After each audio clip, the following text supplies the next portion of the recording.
Welcome students. तो आज हम लोग थर्मोडायनेमिक टू डायमेंशनल मोशन का सेकंड पार्ट देखेंगे, जिसमें पहला टॉपिक्स होगा हॉरिजॉन्टल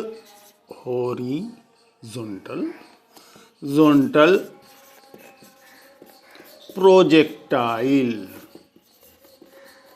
अब ये भैया हॉरिजॉन्टल प्रोजेक्टाइल पिछले वीडियो में हम लोगों ने देखा, ऑब्लिक प्रोजेक्टाइल जिसमें किसी एक जगह से किसी स्टोन को थ्रो करेंगे तो वो ऐसा कुछ पैराबोलिक पार करते हुए यहाँ पर आकर के लैंड करता था। इसको हम लोग कहते हैं ऑब्लिक प्रोजेक्टाइल। अब हॉरिजॉन्टल प्रोजेक्टाइल क्या होगा कि एक सर्टेन हाइट से अगर किसी ऑब्जेक्ट को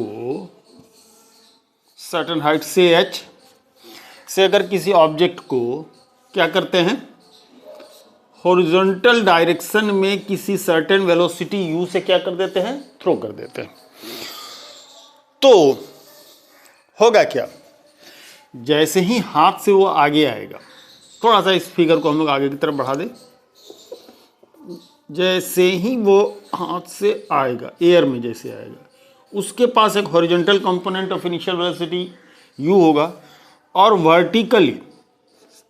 वर्टिकल डायरेक्शन में इनिशियल वेलोसिटी तो उसका जीरो होगा, u दैट इज ux होगा, और vertical component of the velocity तो उस समय इसकी मान लीजिए जीरो होगी, लेकिन इसके पास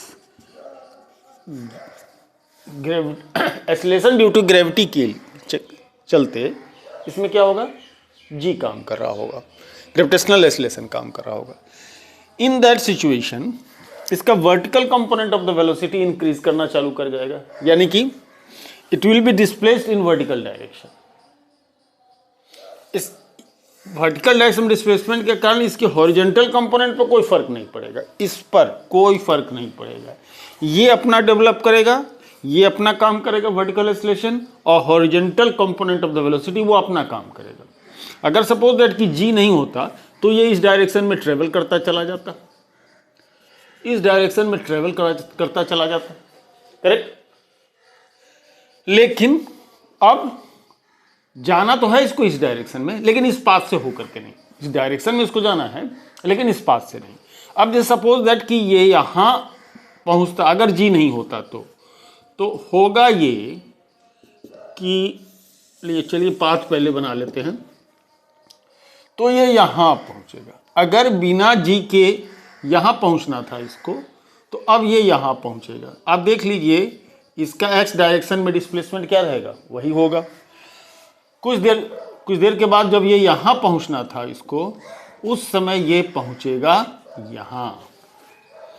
उसके कुछ देर के बाद जब इसको यहाँ पहुँचना था, तब ये पहुँचेगा यहाँ, और फाइनली जब इसको यहाँ पहुँचना था तब ये ज़मीन से टकरा जाएगा।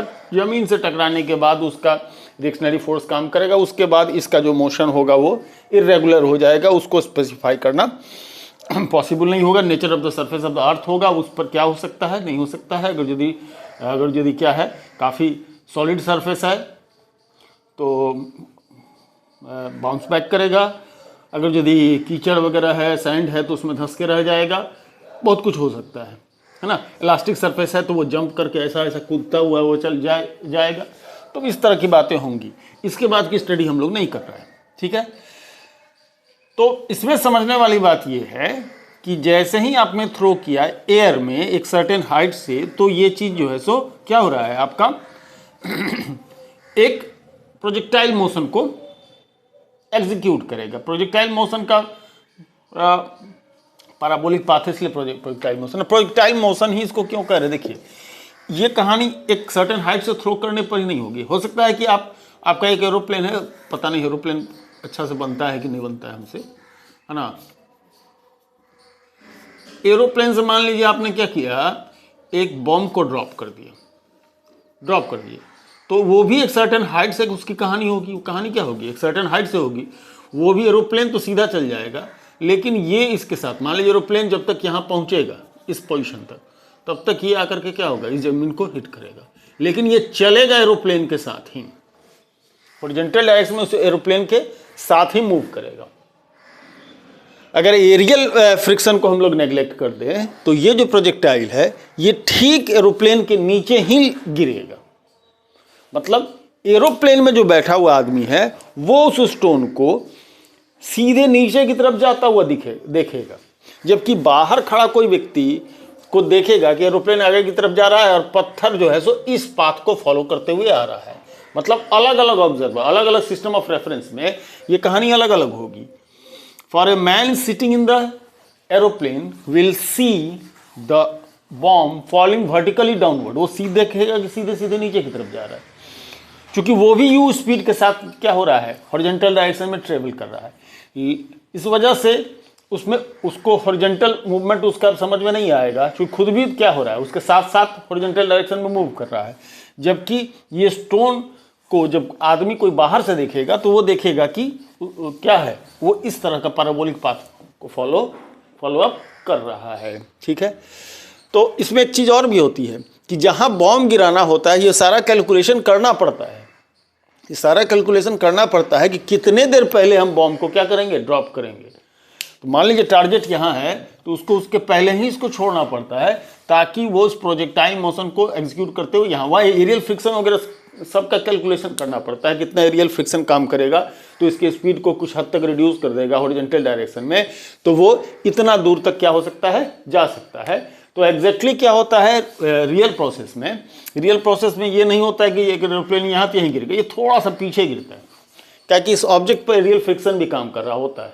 और इस एरोप्लेन में तो भाई फ्यूल बर्न कर रहा है, वो एरियल फ्रिक्शन को ओवरकम करता जा रहा है, लेकिन इस बॉम्ब के अंदर तो कोई ऐसी स्थिति है नहीं कि वो रियल फ्रिक्शन को क्या करे, ओवरकम कर सके। इस वजह से ये थोड़ा सा पीछे गिरेगा, तो ये सारा कैलकुलेशन करना पड़ता है। ठीक है, चलिए हम लोग जरा अभी इस एनालिसिस को देखते हैं। ये एच हो जाएगा, हाइट हो गया एच आर। अब जरा सा इसमें ये देखें, हॉरिजॉन्टल डायरेक्शन में तो इसमें कुछ नहीं होना है, हॉरिजॉन्टल डायरेक्शन में u equal to u x है तो वही रह जाएगा। वर्टिकल डायरेक्शन में कभी भी इसकी वेलोसिटी जो होगी, ये वी वाई बेकार कह रहे हैं, यू वाई की बात करें, v y at an instant u y plus g t रहेगा। यू वाई 0 है तो जी टी हमेशा से इसकी जो वी वाई रहेगी वो जी टी रहेगी।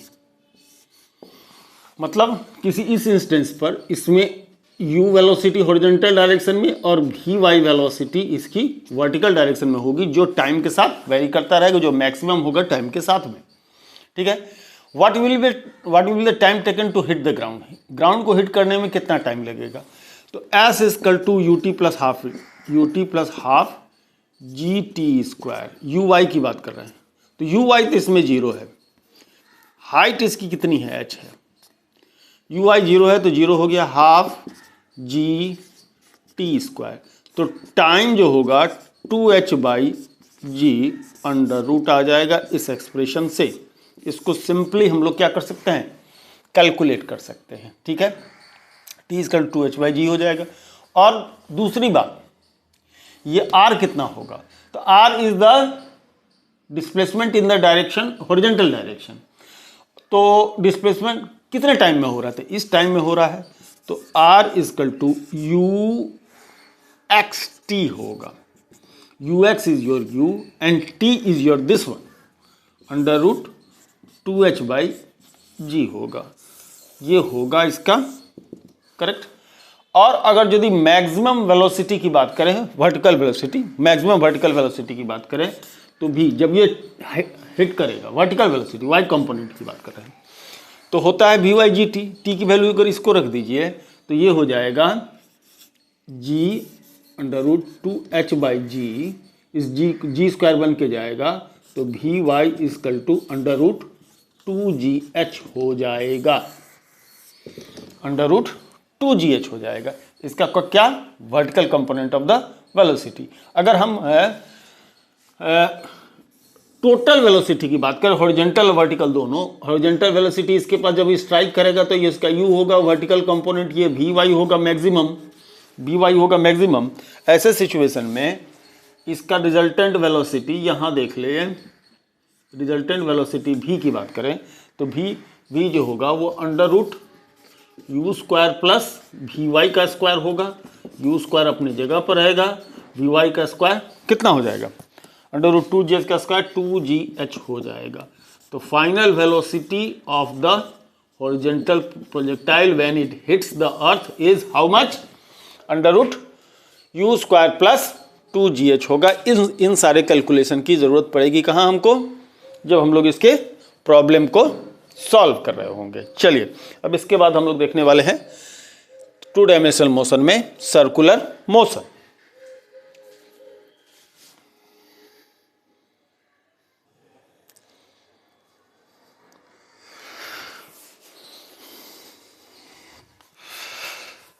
सर्कुलर मोशन, तो भैया motion in a circle is what, circular motion. Circular motion के बहुत सारे एग्जाम्पल हैं, रफली कह सकते हैं अर्थ अराउंड द सन जो है the motion of earth around the sun is example of circular motion है। फिर आपको एक थ्रेड को अगर स्टोन को अगर एक थ्रेड से टाई अप करके वेल्ड करते हैं तो सर्कल में घूमता है, वो सर्कुलर मोशन है। ठीक है, ऐसे बहुत सारे सर्कुलर मोशन के एग्जाम्पल हैं, ये बहुत कॉमन बात है, इसको बहुत ज़्यादा समझाने की ज़रूरत नहीं है, इसके एग्जाम्पल देने की। ठीक है, चलिए एक सर्कुलर पाथ ले हम, ओके, सर्कुलर पाथ लेते हैं, ये इसका सेंटर होगा। Let r be the radius of the circle, r क्या है, रेडियस ऑफ द सर्किल है। एट एनी इंस्टेंट ये इसकी आर है पोजीशन, और कुछ देर के बाद एल लीजिए,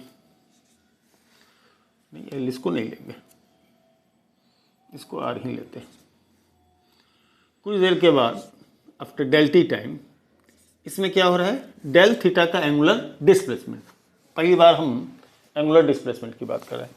there is an linear displacement से डेल एल, एल लेंथ। तो जो आर्क बन रहा है उस आर्क में क्या हो रहा है, डेल एल डिस्प्लेसमेंट हो रहा है। ओके, तो डेल एल डिस्प्लेसमेंट हो रहा है, del l is the linear displacement and del theta is the angular displacement. मतलब यहां से ए पॉइंट से बी पॉइंट तक जब ये जाता है तो इसके पास लीनियर डिस्प्लेसमेंट डेल एल का है, वहीं पर उसमें एंगुलर डिस्प्लेसमेंट कितने का है, डेल थीटा का है। ठीक है, डेल थीटा का है। इन दैट सिचुएशन क्या होगा, हम लोग बाय ट्रिग्नोमेट्री ये जानते हैं कि डेल थीटा मतलब angle equal to arc upon radius होता है, आर्क अपॉन रेडियस होता है। ठीक है भैया, आर्क अपॉन रेडियस होता है। चलिए जो ऑब्जेक्ट इस पर मूव कर रहा है उसकी जो स्पीड है, यहाँ स्पीड की बात कर रहे हैं, वेलोसिटी नहीं। स्पीड मतलब मैग्नीट्यूड ऑफ वेलोसिटी इस जगह पर के लिए यूनिफॉर्म मोशन से, अगर यदि यूनिफॉर्म सर्कुलर मोशन की बात करें, पहले तो मैं बता दूं को इसको हम लोग यूनिफॉर्म सर्कुलर मोशन की बात कर रहे हैं, सर्कुलर मोशन की बात कर रहे हैं। यूनिफॉर्म सर्कुलर मोशन में क्या यूनिफॉर्म रहेगा, स्पीड कांस्टेंट, स्पीड क्या रहेगा, कांस्टेंट रहेगा। जबकि कंटिन्यूअसली क्या होगा कि ऑब्जेक्ट अगर यहाँ है और फिर जब ये यहाँ पहुँचेगा तो इसके पास यहाँ पर अगर v वेलोसिटी है तो v वेलोसिटी है, और यहाँ पर का v में फ़र्क क्या आ जाएगा, फ़र्क ये आ जाएगा कि इसका डायरेक्शन चेंज हो जाएगा। तो चेंज इन वेलोसिटी मानेंगे, चूंकि there is a change in direction, so the velocity changes continuously, the velocity is changing. तो कंटिन्यूअसली वेलोसिटी क्या हो रहा है, चेंज हो रहा है, लेकिन इसकी स्पीड कांस्टेंट रह रही है। That is why we call it uniform circular motion. चलिए, तो हमने देखा था angular displacement del theta del l by r होगा। अगर दोनों साइड से हम लोग इसको डेल टी से डिवाइड कर दें, 1 अपॉन आर को बनाए रहें, del l upon del t, ये क्या हो जाएगा, एंगुलर वेलोसिटी ओमेगा। एक नया टर्म आ रहा है आपका, वो क्या, angular velocity.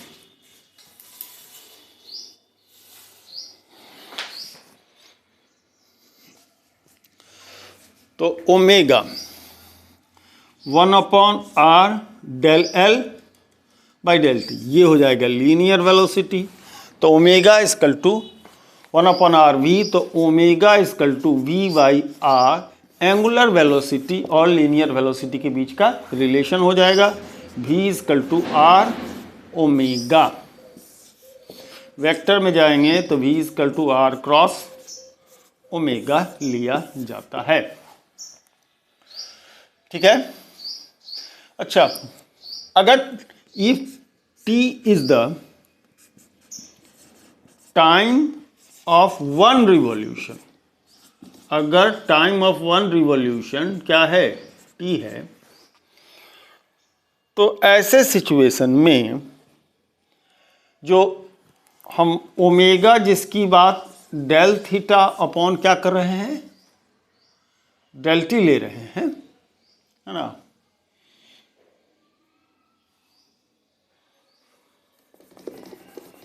One upon r del theta by del t ले रहे हैं, del theta by del t ले रहे हैं। 1/r डेल थीटा का मतलब 2πr हो जाएगा, अपॉन व्हाट, डेल टी मतलब t, डेल थीटा का मतलब नहीं 2π हो जाएगा, 2π हो जाएगा। ठीक है, del l by del t ले रहे हैं। ओहो, कभी कभी जो है ना, ठीक, सॉरी यार थोड़ा कन्फ्यूजन हो गया। जिसमें omega del theta by del t को क्या ले रहे हैं, 1/r del l by del t, omega 1/r del l by del t, del theta by del t को ओमेगा ले रहे हैं। तो ऐसी सिचुएशन में 1/r 2πr by T, are क्या हो जाएगा, कैंसिल हो जाएगा। तो ओमेगा का जो वैल्यू, एंगुलर वेलोसिटी की जो वैल्यू सीधे सीधे 2π बाई टी होगा। This is the relation between angular velocity and time period of revolution. If the speed remains constant, that means in the uniform circular motion में, uniform circular motion में हम लोग इस तरह की बात क्या करेंगे, करते हैं। ठीक है, तो ये हो गई अब किसकी बात, यूनिफॉर्म सर्कुलर मोशन में टर्म है, कुछ टर्म है जो ध्यान रखने की जरूरत है, वो है omega equal to v by r या v equal to r omega होगा, वेक्टर फॉर्म में आर क्रॉस ओमेगा होगा।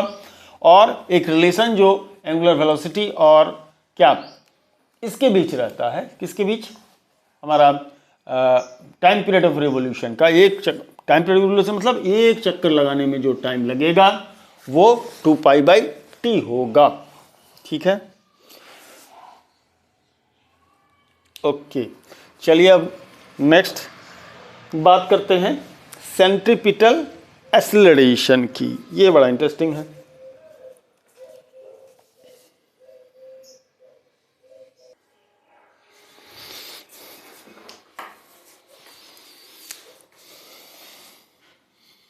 इसके लिए फिर से हमें एक सर्कल बनाया भैया। किसके लिए जा रहे हैं एक्सप्रेशन, सेंट्रीपिटल एक्सीलरेशन के लिए जा रहे हैं। ठीक है, लेट सपोज ये दो पोजीशन पर है, ए पॉइंट से लेके बी पॉइंट तक जाता है। ठीक है, R1 initial position, R2 final position, है ना। यहाँ पर इसकी स्पीड va है, स्पीड नहीं वेलोसिटी, और यहाँ पर vb है। va in magnitude is equal to vv, uniform circular motion की बात हो रही है सेंट्रीपिटल एक्सीलरेशन में, equal to how much, v। ठीक है, देखने वाली बात क्या होगी, यहाँ पर इसमें डेल थीटा एंगुलर डिस्प्लेसमेंट होगा। ठीक है भैया, तो व्हाट इज द, और del theta angular displacement in time del T हो रहा है, इसमें डेल एल का एंगुलर डिस्प्लेसमेंट हो रहा है। ये सारा कहानी हम लोग लेकर के चले, और भी इसकी यूनिफॉर्म स्पीड है। ये डायरेक्शन था। ठीक है, और जो फाइनल डायरेक्शन है वो ये है। करेक्ट, फिगर को थोड़ा सा और क्लियर होना चाहिए था, है ना। चलिए तो इसको बीच में आना चाहिए था। खैर नायाल फिर भी मैं समझ, इसको बीच में आना चाहिए था। इसको थोड़ा सा और लीजिए और उसको टेंजेंशियल लीजिए, ठीक है ना। तो ये अब कुछ हद तक, और इसको थोड़ा टेंजेंशियल लीजिए। फिगर से भी बहुत सारी बात क्लियर हो जाती है। अगर फिगर आप सही सही बनाते हैं, जैसा फिजिकल सिचुएशन है, तो बहुत सारी बातें फिगर ही बता देता है आपको, ठीक है। अब जरा देखिए, ये हो गया आपका किसका, VA, और ये क्या हो जाएगा, VB। वेक्टर्स को बाहर कर दिए, ठीक है। अगर आप कैलकुलेशन करेंगे कि ये 90 डिग्री, ये 90 डिग्री, ये डेल थीटा, है ना, तो ये 180 माइनस डेल थीटा, तो ये आपका फिर से क्या हो जाएगा, डेल थीटा हो जाएगा। क्या समझे बात को। Exterior angle of the quadrilateral है OA, इसका मान पॉइंट P ले लीजिए, OAPB है, तो ये 90 डिग्री का हो गया, ये 90 डिग्री का हो गया, ये डेल थीटा है, तो ये दोनों 180 हो गए, तो ये दोनों मिलके 180 हो जाएंगे। दैट मीन्स कि ये इसका क्या है, सप्लीमेंट्री एंगल है। और ये यहाँ का जो एंगल होगा ये भी इसका सप्लीमेंट्री एंगल होगा। तो सेम एंगल के साथ अगर दो सप्लीमेंट्री एंगल्स है, इसका मतलब ये दोनों सेम है। और ये जो होगा वो भी होगा। इसी फिगर को थोड़ा सा बड़ा मैं यहाँ बना दूँ, हो लिए यहाँ रहे हैं, ये VA है, ये क्या है, VB है, और इस फिगर को हम लोगों ने यहाँ क्या किया, ये लिया, यही होगा डेल V। मैं पहले से बता रहा, VB माइनस VA यही होगा डेल V। कई बार मैंने इस बात की चर्चा वेक्टर में की है। अगर आप पहली बार इसको देख रहे हैं तो जाकर के हमारे वेक्टर वाले वीडियोस को देख लीजिए, उसमें आपको क्लियर हो जाएगा कि क्यों हम डिफरेंस ऑफ वेलोसिटी या change in velocity del V को ये ले रहे हैं, ठीक है ना। इसी फिगर को उठा के यहाँ लाया गया, ठीक है ना। इसके डायरेक्शन को सीधा कीजिए, इसके डायरेक्शन को आगे पीछे कीजिए, इसके बाद देखिए this is the change in velocity del V, ठीक है। अब डेल V ये हो गया। अब हम लोग जरा सा समझने की कोशिश करें कि क्या होगा एक्सीलरेशन, ठीक है।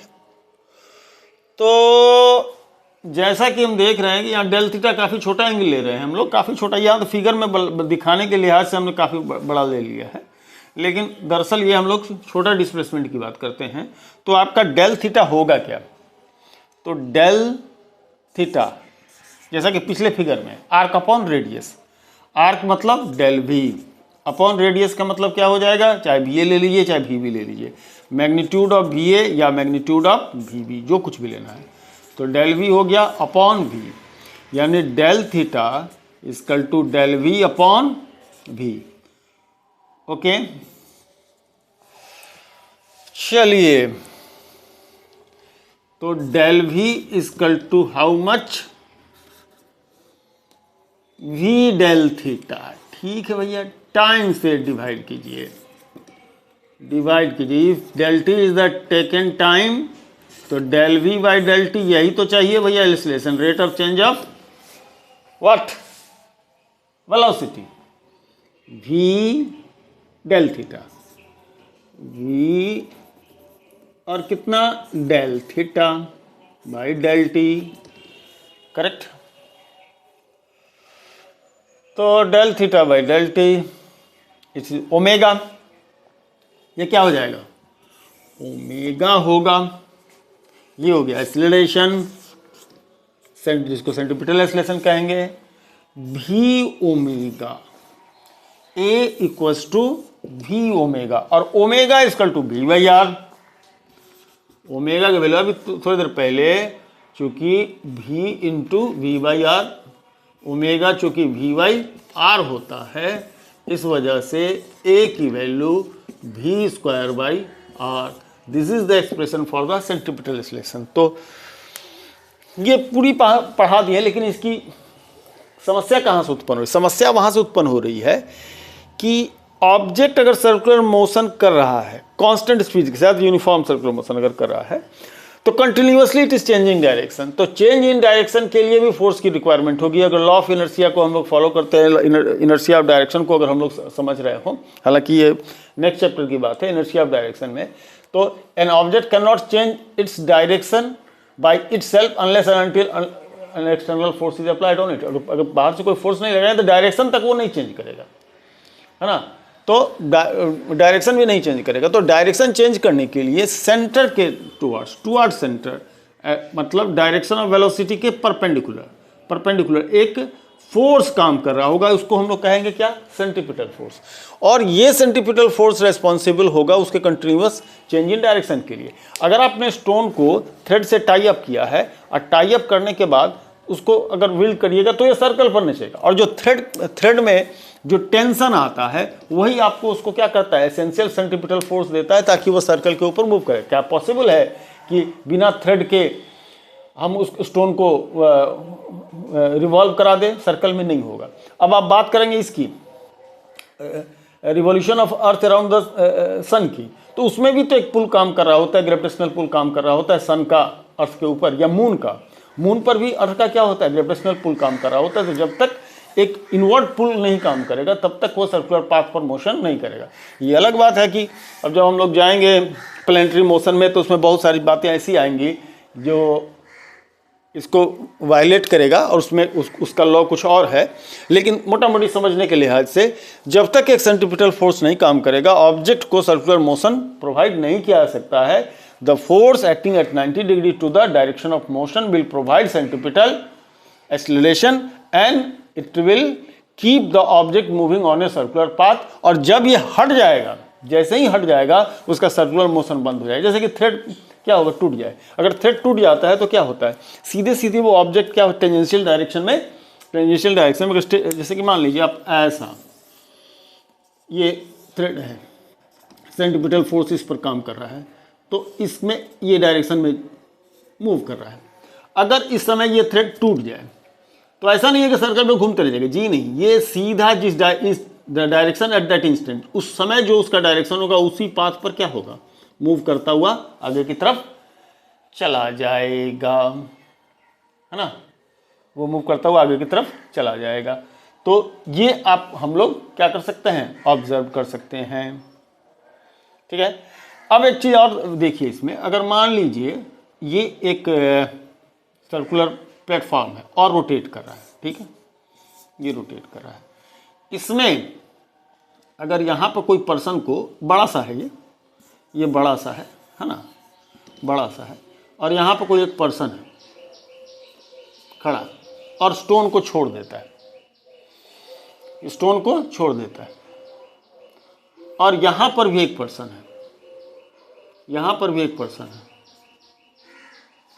बड़ा इंटरेस्टिंग बात है, यहाँ पर भी एक पर्सन है। जब वो स्टोन को छोड़ेगा ये घूम रहेगा, जब ये यहाँ पहुँचेगा, जब ये यहाँ पहुँचेगा तब स्टोन यहाँ होगा, और ये वाला आदमी भी यहाँ होगा, ये वाला इंसान भी यहाँ होगा। ठीक है। जब ये यहाँ आएगा पर्सन, है ना, तो ये लाइन से बाहर है, जब ये यहाँ आएगा तब ये पर्सन यहाँ रहेगा, तब ये स्टोन यहाँ पहुँचेगा और उसको हिट कर देगा। तो एक्चुअल में क्या होगा, स्टोन को इसने छोड़ा, एक्चुअल में क्या होगा, ये पर्सन ने स्टोन छोड़ा, स्टोन बाहर की तरफ जाएगा, इसको नजर आएगा क्या होगा कि बाहर की तरफ गया। जैसे मान लीजिए यहाँ पर करेक्ट, तो इस आदमी को ये लगेगा कि स्टोन मेरी तरफ आ रहा है, जबकि बाहर अगर कोई इंसान खड़ा है तो वो ये देखेगा कि ये स्टोन इस पाथ पर मूव कर रहा है, जबकि इसको ये लगेगा कि ये स्टोन क्या है, इसको लगेगा कि ये मेरी तरफ आ रहा है, ये मेरी तरफ आ रहा है, क्योंकि यहाँ आ चुका है, और जब यहाँ पहुँचेगा तो इसको क्या कर देगा, हिट कर देगा, तो यहाँ पर उसको हिट कर देगा। तो फ्रेम ऑफ रेफरेंस चेंज होगा, तो पाथ ऑफ मूवमेंट उसके लिए, वो जो ऑब्जर्व करेगा वो कुछ और ऑब्जर्व करेगा, है ना, वो उसके लिए ये फोर्स उसका रियल हो जाएगा, जबकि इसके लिए जो इसका मूवमेंट है वो क्या होगा, ये फोर्स जो होगा वो स्यूडो फोर्स हो जाएगा, वो फोर्स इसका स्यूडो फोर्स हो जाएगा। ऐसा नहीं है कि इस पर्सन को ये हिट नहीं करेगा, इसको हिट भी करेगा और अच्छे से हिट करेगा पत्थर के कारण नहीं, इसके इस पर जो सेंट्रीपिटल फोर्स लग रहा है अंदर की तरफ, है ना, एक्चुअल में ये आकर के पत्थर को हिट करेगा, न कि पत्थर जाकर के उसको हिट करने वाला है। फर्क को समझिए, ये पर्सन खुद आकर के, इसका लाइन ऑफ मूवमेंट ये है और इसका लाइन ऑफ मूवमेंट ये है, तो एक्चुअल में पत्थर पर कोई फोर्स नहीं लग रहा, फोर्स लग रहा है इस पर्सन पर, और इसको पर्सन पर सेंट्रीपिटल फोर्स अंदर की तरफ लग रहा है, और ये पर्सन जो है वो सेंट्रीपिटल फोर्स के कारण सर्कुलर पाथ पर मूव कर रहा है, और ये आकर के पत्थर से टकराता है। यू वेलोसिटी से मूव करने वाले पत्थर से खुद जाकर के टकरा रहा है, न कि पत्थर इससे टकराएगा। ये तो मूव कर रहा था, तो जो फोर्स एक्ट करेगा वो इस पर्सन पर कर रहा है, न कि इस पत्थर पर कर रहा है। अलग बात है कि चेंज इन मोमेंटम होगा, टक्कर जब होगी तो उसकी चूंकि वेलोसिटी है, इसकी भी अपनी कुछ ना कुछ वेलोसिटी होगी, तो वो चेंज इन मोमेंटम होगा। वो कहानी बात की बात है, लेकिन देखने वाली बात होगी stone is not hitting the person but the person is going to hit the stone. ठीक है, तो ये सारी कहानी होती है सर्कुलर मोशन में। फ्रेम ऑफ रेफरेंस चेंज होगा तो path of movement of any object क्या होगा, अलग अलग दिखेगा। चलिए, ये वीडियो आपको कैसा लगा ये जरूर बताइएगा हमको।